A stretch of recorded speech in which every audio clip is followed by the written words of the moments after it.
front. Oh dear, what the heavens, hang on. Good morning, everybody. Welcome to day 28 of the Democrat shutdown. We're almost a month into this, and we wanted to highlight a couple of things and a few members this morning. There are some very important developments.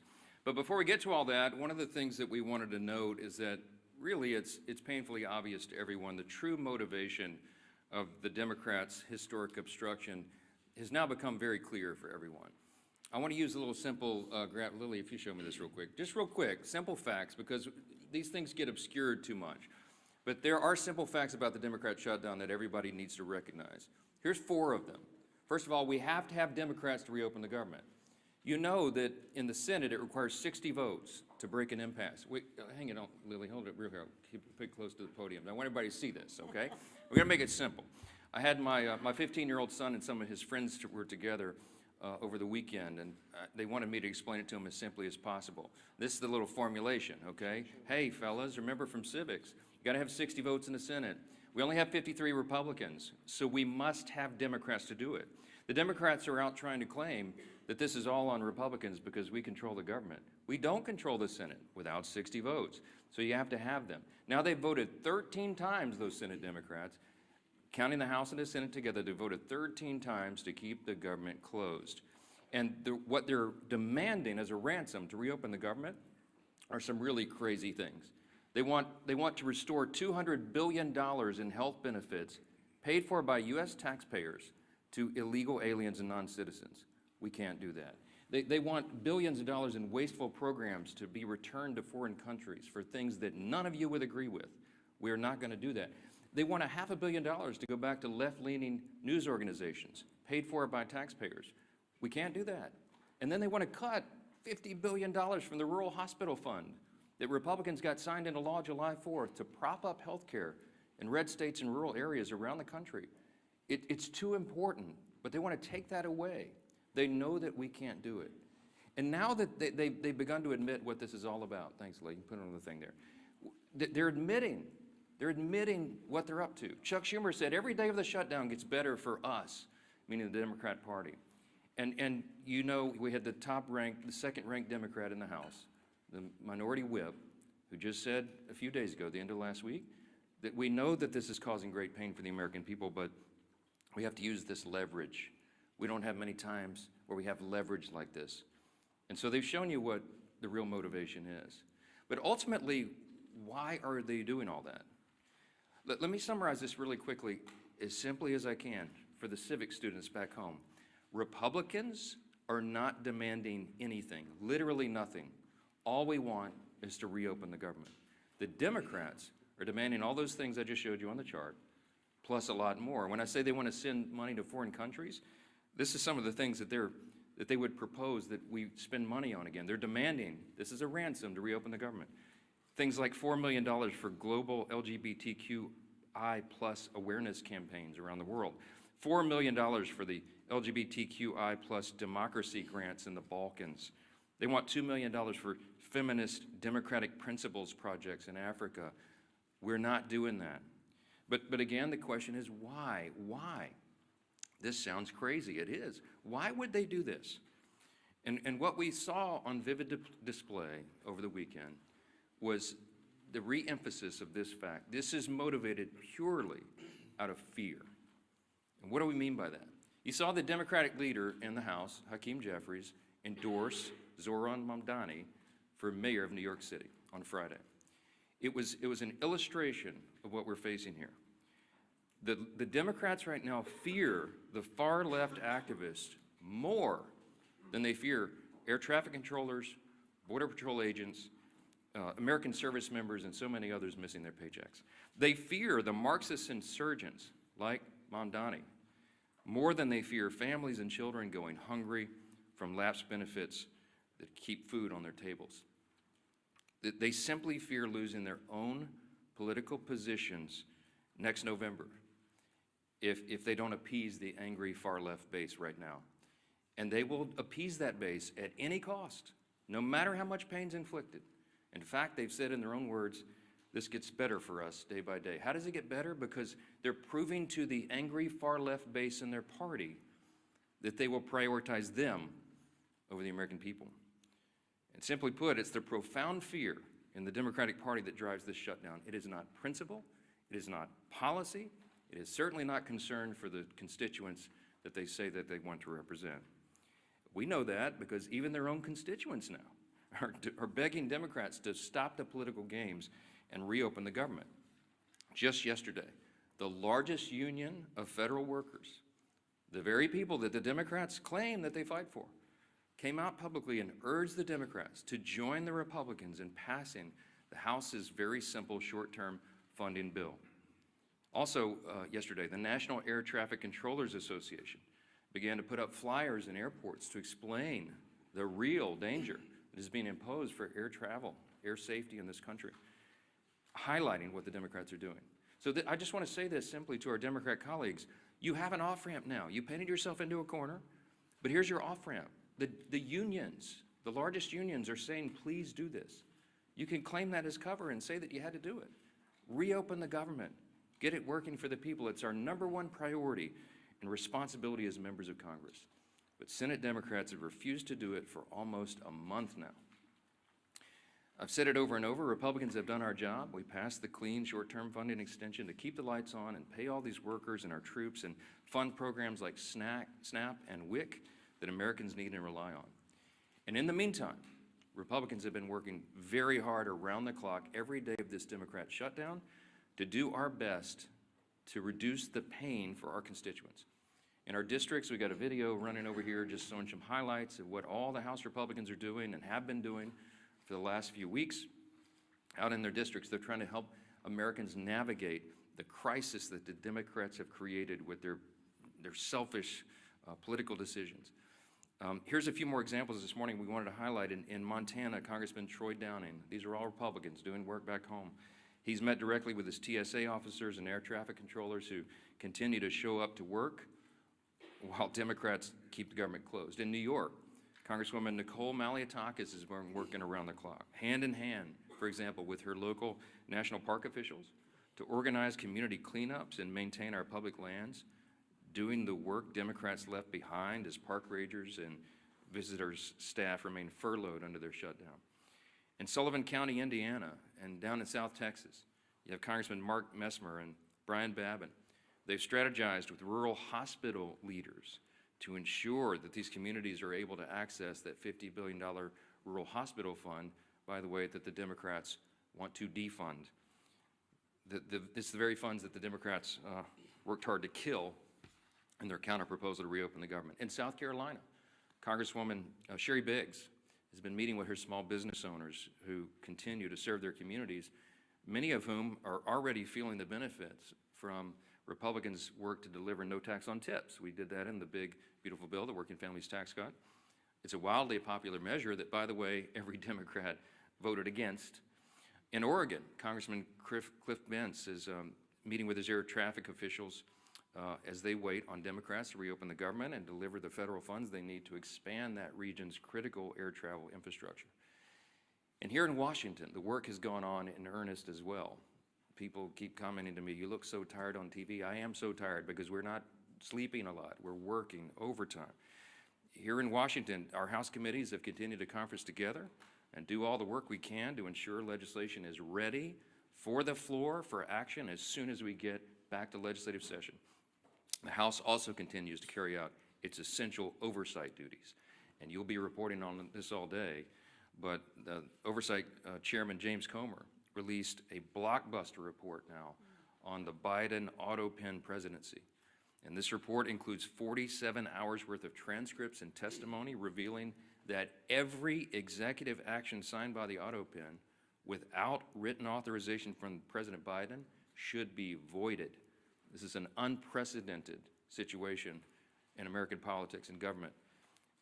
The actions of President Biden simply were not all his own actions, and there are major implications to that, including all the pardons that he signed. But don't get me started. Okay, on Friday, the Energy and Commerce Chairman, Brett Guthrie, these are all Republican actions, he launched a bipartisan investigation into the NBA's handling of betting and illegal gambling allegations following the recent shocking reports that raised questions and integrity concerns. And as we covered last week, the House Oversight Committee also delivered its third batch of files from the Epstein investigation, now totaling 43,000 pages and documents, pieces of evidence, including personal flight logs, financial ledgers, daily calendars, and diaries of Epstein himself. Republicans are here in Washington, and we're out in our district, fanned out across the country, doing good work on behalf of the people we serve and represent. And what are the Democrats doing? You've seen it. They're posting TikTok videos. They're bragging about using the American people's pain as their political leverage. And House Republicans are taking this day by day, just like the rest of the country. We have our House Republicans on a 48-hour return notice so they can get back, understanding that some flights may well be delayed. But to get everybody back here as soon as possible, as soon as the Democrats decide to do the right thing and reopen the government, we will get back to immediate and urgent and necessary business on the House floor itself. We're anxious to get back to that, but we cannot have a regular legislative session until the Democrats do their most basic responsibility to reopen the government and get this moving again. So today we're fortunate to be joined by several of our good friends and colleagues here, all members of the Republican Study Committee, and the chairman of that committee, the largest caucus of conservatives in Congress, is Representative August Pfluger from Texas, and we're glad to have him as well. He's going to share a little bit about the reckless decision of the Democrats and what that means for military readiness and families all across this country. We are so grateful for these great members and their leadership. August will reference who's here, and then we'll take some questions. So, Chairman Pfluger. Thank you, Speaker. Sure. Speaker, you're doing a great job, and I think we all know that today's Democrat Party is not the party of JFK, who once famously said, "Ask not what your country can do for you, but what you can do for your country." Instead, today, Democrats under Schumer and Clark and Mondami are saying, "Ask not what you can do for your country, but who you can leverage for your radical agenda." Ask not what you can do for your country, but who you can leverage for your radical agenda. I'm August Pfluger. I'm chairman of the Republican Study Committee. We have some great members, including Burgess Owens, Stephanie Bice, Harriet Hageman, and Craig Goldman, who are with me. And, you know, it's really sad to think about what Catherine Clark said last week. She said, of course, there will be families that are going to suffer, but this is one of the few leverage times we have. My colleagues stand for families. The Republican Party stands for families because we believe, we know that our greatest asset in this country is the American family, that our country rests on the shoulders of families, that the Republican Party will always advocate for families, that we will look up for families, that we will legislate to prosper families.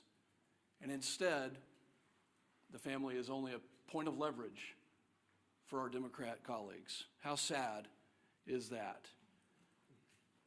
You know, I'm thinking about military families right now. I'm thinking about that soldier who is deployed around the globe to keep our country safe, to push back against a threat. And I'm thinking about that phone call that soldier probably received this year, this month, in the last couple of days, asking whether or not they're going to get a paycheck, talking about the new baby at home, trying to figure out if they're going to be able to pay their rent or even buy some groceries or put gas in the car. I was there. I'm a veteran. I've been serving on active duty when shutdowns happened. This is a very stressful time for military families. And commanders right now, instead of being focused on the mission, instead of being focused on the threat, instead of being focused on the training and the exercises that keep our readiness and our lethality at the highest possible levels, now they're focusing all of their attention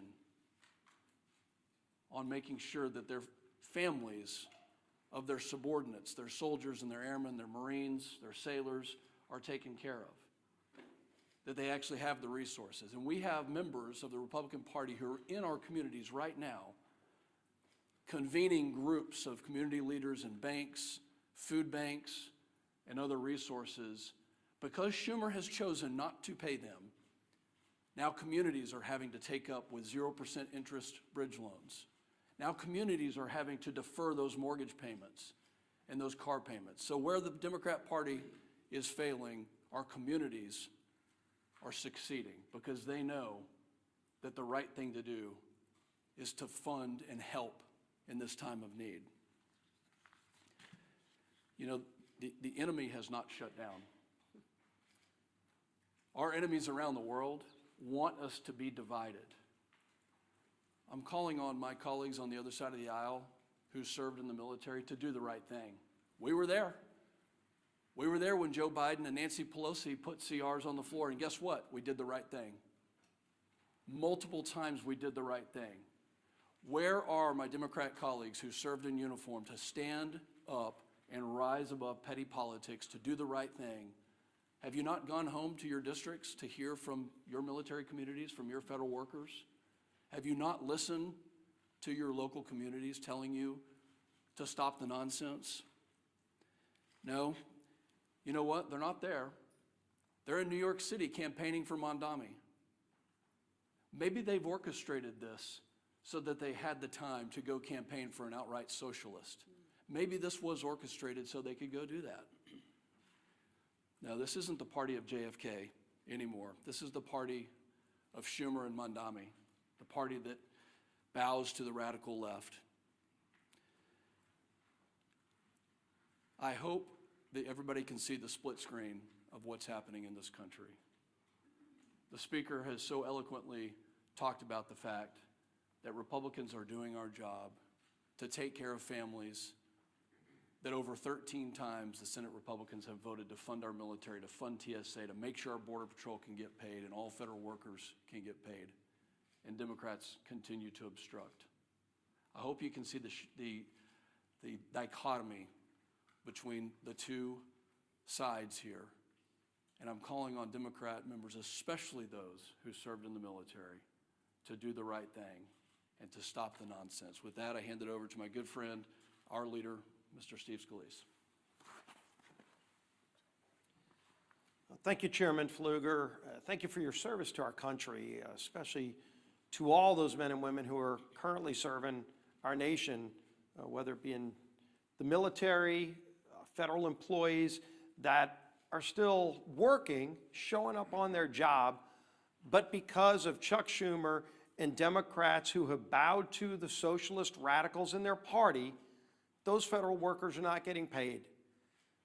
We've talked up here for weeks now about some of those hardships, how it's going to affect people, and ultimately now how it is affecting people. Those impacts are now being felt. It's not hypothetical anymore. It's not some memo from a department laying out what might happen. We're starting to hear those stories. You can see, and our conference chair, Lisa McClain, has done a really good job of compiling a lot of the work that's being done by many of our colleagues. One of the reasons we're not meeting in session is because the Democrats shut down the government, but also because of that shutdown, our members are now busy in their districts mopping up a lot of the mess created by those Democrats because of the shutdown, the hardships it's created on families. And those are real hardships, and I applaud my colleagues who are in their districts trying to figure out ways to help people during this difficult time, working with food banks to get food to people who are missing SNAP benefits, WIC payments, military members who are not getting paid, but they're overseas, as Chairman Pfluger talked about. While their family's still here, those babies still have needs, and yet the paycheck's not coming in. Those bills are still due. And Democrats think this is some kind of game. Speakers talked about this over and over again, but what has their reaction been? Not figuring out a solution to get out of it, an off-ramp. It's doing stupid TikTok videos, making fun of this situation, thinking that the American people are leverage in their game to get some kind of unachievable goal, $1.5 trillion in new spending, $200 billion in taxpayer benefits for illegals, gutting $50 billion out of a healthcare fund for rural hospitals. And again, they try to claim it's about something else. Maybe it's about healthcare. Well, if it was about healthcare, they wouldn't be gutting $50 billion out of the rural healthcare fund. They wouldn't have fought, by the way, on the Senate floor months ago to remove a provision, the cost-sharing ratios, that would have lowered premiums on families by 11%. It was in our bill. We voted for it, passed out of the House. Democrats are still to this day bragging that they removed that provision from the bill that would have lowered premiums, health insurance premiums on families by 11%. And they want to talk about health care? Give me a break. Look at what they've done. They've wrecked the health care system. They fought to raise premiums on families. Democrats have over and over again, and now they're imposing real pain on American families with this shutdown. We've got some new numbers that have come in, and these are not good numbers, unfortunately. Reuters reported more than 2,700 flight delayed nationwide on Monday, and more than 8,600 flight delays just Sunday. 8,600 flight delays. Think of how many families were impacted. Every flight, well over 100 people on each one of those 8,600 flights that were delayed, all because Chuck Schumer and radical Democrats want to use American people as leverage. A Democrat aide said they won't concede short of, quote, planes falling out of the sky. Who are these people? Didn't they once care about this great nation and making it better? And now they think if a plane falls out of the sky, that's their leverage? For what? Goodness. Chuck Schumer, quote, every day gets better for us. Who is us? Because I can tell you who them are. The American people are sick and tired of Chuck Schumer and his friends thinking it's a better day for him when they are feeling more pain. Senator Coons, quote, the point of this shutdown is not just suffering for suffering's sake, but to make a point, as if suffering of the American people is not enough. We've heard, of course, over and over again, Catherine Clark, shutdowns are terrible. Of course, there will be families that are going to suffer, but it is one of the few leverage times we have. They keep saying over and over again, they know American people are suffering. They don't care. They want leverage for themselves. They want to show off to their radical socialist base. Bernie, of course, Bernie Sanders, who was on the stage with AOC over with Mandami the other day with their socialist love fest. Bernie, quote, you reopen the government and we lose our leverage. That's what this whole shutdown is about. They're telling you what they mean.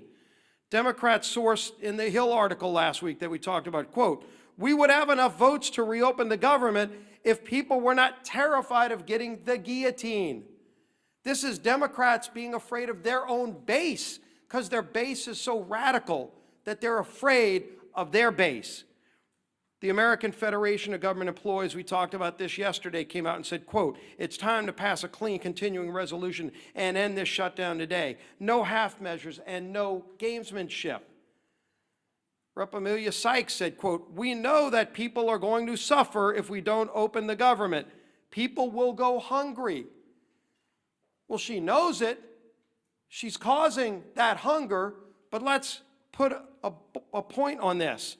In an ABC article regarding the 42 million Americans that are going to lose SNAP benefits next week, Joel Berg, who's the CEO of the nonprofit Hunger Free America, said this, quote, we are going to see the greatest hunger crisis since the Great Depression. And that's not hyperbole, that's just true. The greatest hunger crisis since the Great Depression, when 42 million people lose their SNAP benefits this weekend. What are these Democrats waiting for? This is not a game. This is not leverage. They're taking food off the table for families, for babies. It's disgusting. It's time to end the madness. They can go on the Senate floor today. Just 5 of them need to get courage. Just 5 of them need to get the courage to do the right thing and open the government today and end this pain and end the suffering that they've caused. Then we can go negotiate our differences. Yield to the whip. Tom Emmer.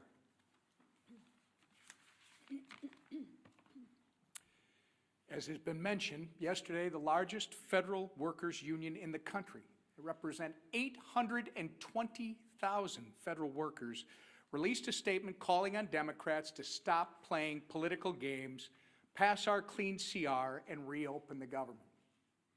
What was Chuck Schumer's response? Silence. Crickets.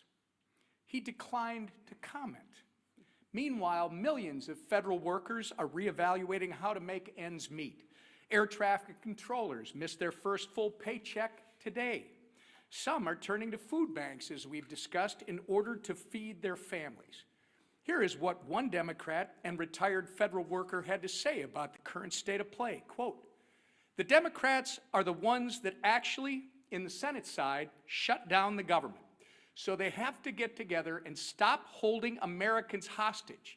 We're about to have people without food, and that's ridiculous. It's not worth it." Remember, that's coming from a Democrat and retired federal worker. Since Chuck Schumer and company won't listen to us, maybe they'll start listening to members of their own party. Enough is enough. You're playing politics with people's lives, and as Leader Scalise and the Speaker have reminded us, for what? So that you can appease the radical pro-terrorist wing of your party, so that you can fundraise off of picking a fight with President Trump. It's not worth it. In fact, it's despicable and downright wrong. There's a nonpartisan government funding bill waiting in the Senate to be sent to President Trump's desk immediately. It will come to the floor for a vote for the 13th time this morning. Put an end to the madness. Do the right and reasonable thing that you did back in March, by the way, and vote yes on our clean CR. Instead of complaining about a new White House ballroom, how about you try doing your actual job and reopen the government for the people you were elected to serve? Our conference chair. Thank you and good morning, everyone. And I first want to extend a thank you to the RSC chair and the members of the RSC who are here today. And thank you for all the work that you've been doing in the district. I know we appreciate it, and more importantly, I know your constituents appreciate it. I know I've been standing at this podium with Speaker Johnson and House leadership for weeks now. And every time we have said the same thing. Republicans voted to keep the government open. Democrats voted to shut it down. Period. It is that simple. This week, more than any other week, the consequences become impossible to ignore. As of yesterday, more than 10,000 flights have been delayed because of staffing shortages. By the end of this week, nearly 2 million paychecks will be missed by Americans. And by Saturday, 42 million Americans will lose their SNAP benefits. Let that sink in. 42 million Americans will lose their SNAP benefits this Saturday because Democrats want to use them as leverage. This is real pain, real fear, and real consequences. And Democrats are using that as political leverage. And leverage for what?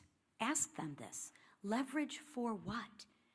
To force through illegal benefits for illegal immigrants to the tune of $1.5 trillion? They'd rather do that and put 42 million Americans at risk of losing their SNAP benefits. That's what they're choosing. That's what they're choosing. Let that sink in for a minute. This isn't leadership. This is cruel and disgusting, and it's cruelty disguised as politics. Even the president of the largest federal workers union, and I don't know if you noticed that, but he doesn't exactly always cheer for Republicans, but this gentleman is actually begging the Democrats to do the right thing and end the shutdown. While Democrats posture in front of the cameras, Republicans are actually out in their districts working. Just take a look at the video that we've been playing all morning, right? Don't let the facts get in the way of the good story. Republicans, like the colleagues you see behind me, have been in their district working for the American people who are suffering from this Democratic Schumer-led shutdown. You will see Republicans volunteering at food banks, Republicans supporting rural hospitals, Republicans cleaning up national parks, and Republicans helping people in real ways. Republicans believe in solutions, not stunts. We believe in serving the American people, not using them. So while Democrats try to turn American hardship into political currency, Republicans are working to reopen the government, to restore paychecks, and bring stability back to American families. Because this isn't about leverage, it's about people.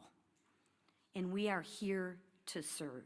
It's about time the Democrats remember who they serve. Thank you. All right, questions? Go ahead first. Go ahead. Earlier this week, President Trump floated running for president again in 2028. Are you comfortable with those comments, and you're a constitutional lawyer, would that violate? Well, there is the 22nd Amendment.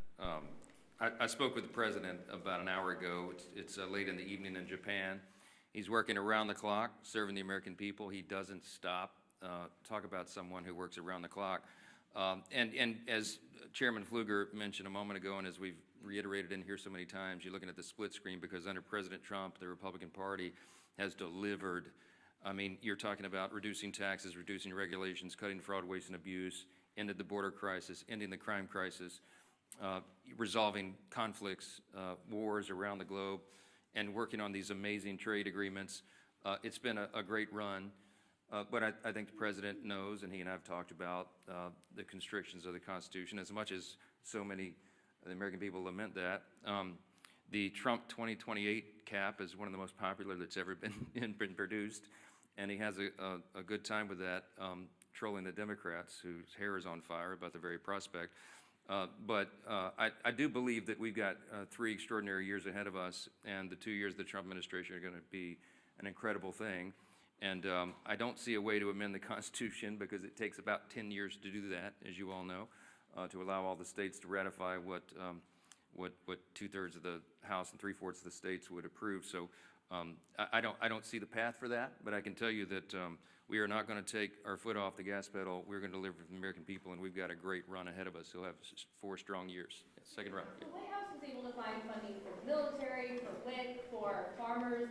Should the White House now be able to find some funding for the SNAP program if they've done it for all these other ones? They certainly tried. I mean, one of the reasons that this shutdown has not yet been as painful as it might otherwise have been is because the president is bent over backwards, the administration. Think of it this way. The White House, the executive branch in a shutdown, has a large control panel full of dials. Under the Obama administration, they turned those dials, the pain dials, to 10 immediately. You remember it was so egregious to us, speaking of our veterans. I mean, they put yellow crime tape around the World War II memorial so that people who would serve their country could not go visit the memorial. They wanted it to hurt. The Democrats have shown, and they've said in their own words, this is leverage. It gets better for them every day. They don't mind inflicting pain on the American people if they can somehow get some sort of political points out of it.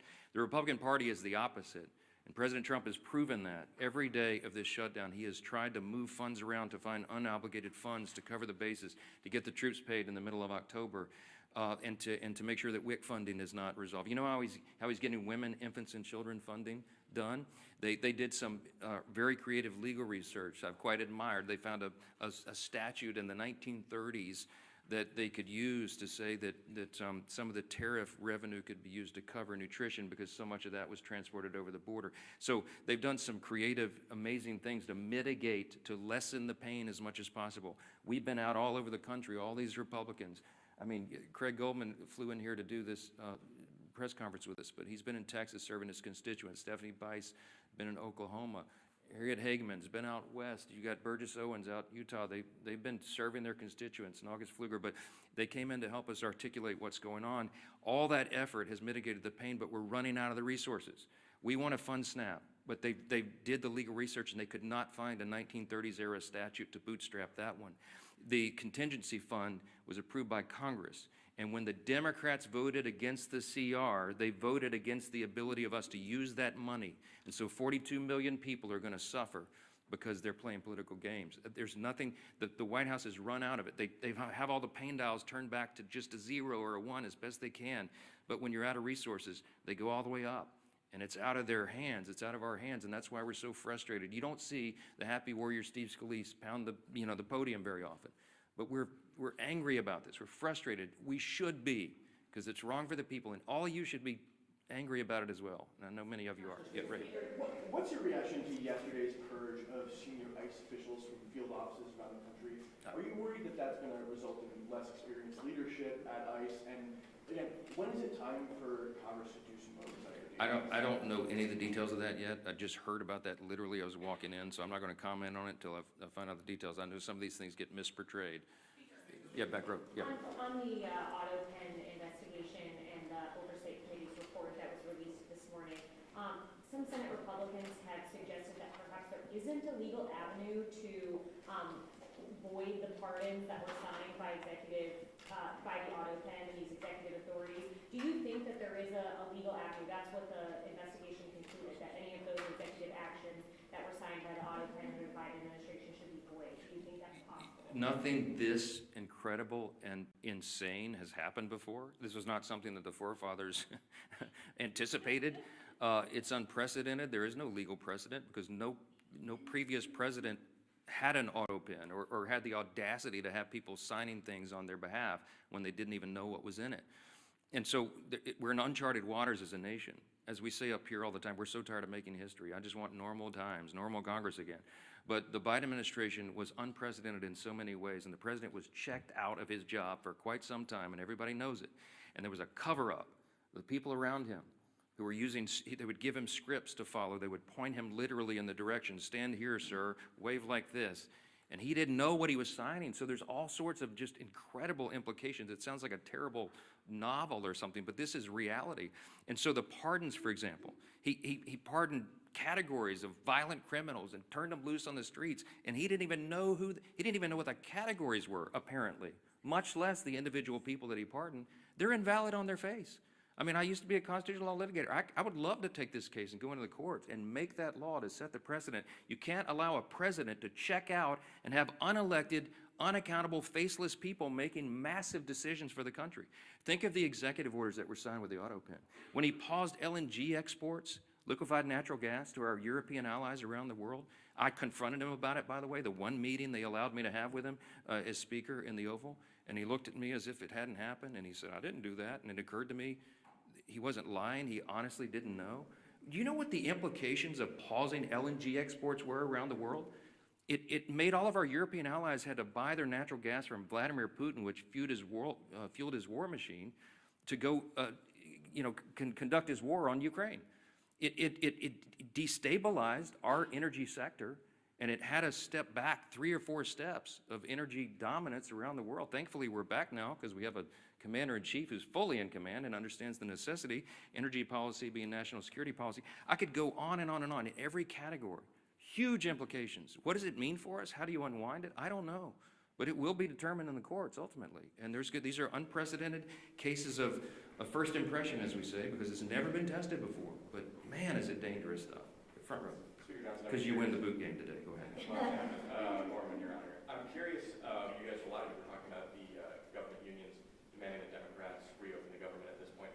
Do you think that that is building off of President Trump's gains with labor unions for the 2024 election? Do you think that this is a sign of a different relationship between House and Senate Republicans and federal government employees? Do you welcome these people in your tent? Of course. Claims that these are not traditional allies of yours in a lot of President Trump and the Republican Party achieved some very important historic things in the last election cycle. We had a true demographic shift in the election.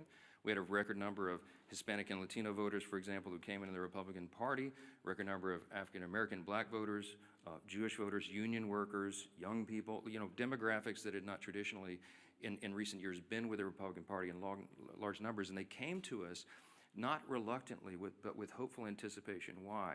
Because they wanted a return to common sense, and they saw what the other party had done to them with their terrible policies and their terrible ideas and the radical, woke, Marxist, progressive agenda, and they realized it didn't work for them. So they came to us and they said, can you do better? Well, we did. We have. And we passed the One Big Beautiful Bill, the Working Families Tax Cut, and all of our legislation and everything the president's done with executive orders, fulfilling his promises, are codifying those things and doing the rest of our legislative agenda, which is being held up right now because of this. We're delivering for those people. So it is not a surprise to me that union workers would come enthusiastically supporting common sense. What we're asking for here is common sense. They're supporting the party. They're supporting the president because they know who's working for the American people and who is not, who is causing and inflicting pain on the American people. The contrast has never been more clear. We say all the time, this is not your father's Democratic Party. I grew up in Louisiana. When I was a kid, I didn't even know a Republican. Literally, like everybody was Democrat. And, you know, they're the Southern Democrats, you know, conservative Democrats down in Louisiana. That party doesn't exist anymore. My grandfather would not recognize what this party has become. He would clearly, they'd all be Republicans because the Republicans stand on the side of common sense and working families, hardworking, middle class, lower class earners in the country. We drafted the working families tax cut to be geared for them, to help them. And we infused the legislation with all its pro-growth policies so that all boats will rise. People see that. They see the effects. Ideas have consequences, my friends. And the policies and ideas that are advanced by the Republican Party are right for America because they comport with our founding principles, and we stand on those principles to defend them. And by contrast, on the other side of the screen, they're going for communism and Marxism. Take your choice. Jake. You've been of the opinion that you're not interested in these one-off funding bills, SNAP, air traffic control. Is that still your view? Look, we voted September 19th to fund every one of those priorities. And every Democrat in the House except one voted to not fund them. The Democrats are playing games. They put a few of the one-off bills on the floor, as you've seen in the last week or so. They put a bill to pay the troops and pay essential workers, and the Democrats voted it down. So it would be a futile legislative effort for us to do this again repetitively in the House and send it over there so Chuck Schumer and the gang can play games and spike it. It's a waste of our time. They need to vote for the clean, continuing, nonpartisan CR, turn the lights back on and get the country working again, and then we can resolve all the rest of the issues that were always on the calendar for the remainder of the year. I want to thank our Republican Study Committee colleagues for being here and standing in the gap for your constituents. All the Republicans out there, they're still at work. They're not even watching these press conferences because they're working for their constituents. Thanks for that. Appreciate it.